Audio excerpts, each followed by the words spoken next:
ও আম্মা, আব্বাই কি গেছে নাকি যাইবো?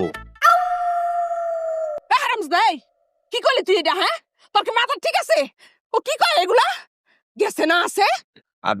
আজ তো আম্মা আমি ওই ভুলে ভালে কয়ে ফেলাইছি, আব্বার এনে টেনশন করি তো, টেনশনের কারণে কয়ে ফেলছি। আমি জিজ্ঞেস করতে চাইছিলাম আব্বাই কি ঠিকঠাক আছে? দেখছো দেখছো তোমার জামাইয়ের কথা? হ্যাঁ, এখন ওই একই কথাই কইতাছে। কেন জাম্মাই পোলার জন্ম দিছিলেন? আমি হলো তোর ঘরে একদম লবণ খাওয়াই মারে ফেলাতাম। কেন? আমার দোষ কোথায়? আরে বাবারে, আবার কয় আমার কি দোষ? ঘরের মধ্যে একটা মানুষের জীবন যায় আর আয়, আর তুমি কি কইলে আব্বারে? আব্বা আছে না গেছে? আহা, কি শুরু করছো তোমরা? হ্যাঁ, চিল্লাচিল্লি। এই যা, এই যে ডাক্তার আইছিল, দেখা গেছে, কইছে এই ইনজেকশনটা আইনা তোর আব্বারে দিতে। যা, এখন বাজারে যা ইনজেকশন কিনে আনবি, আর লগে করে ইনজেকশন দেওয়ার লোক লই আবি। যা আচ্ছা জলদি যা। এই শুনো, বাজারে গিয়া আবার খাসির আলাপ শুরু করে দিও না। দৌড় দিয়া যাইবা, দৌড় দিয়া আইসা পড়বা। তোমার কি আমার পাশান মনে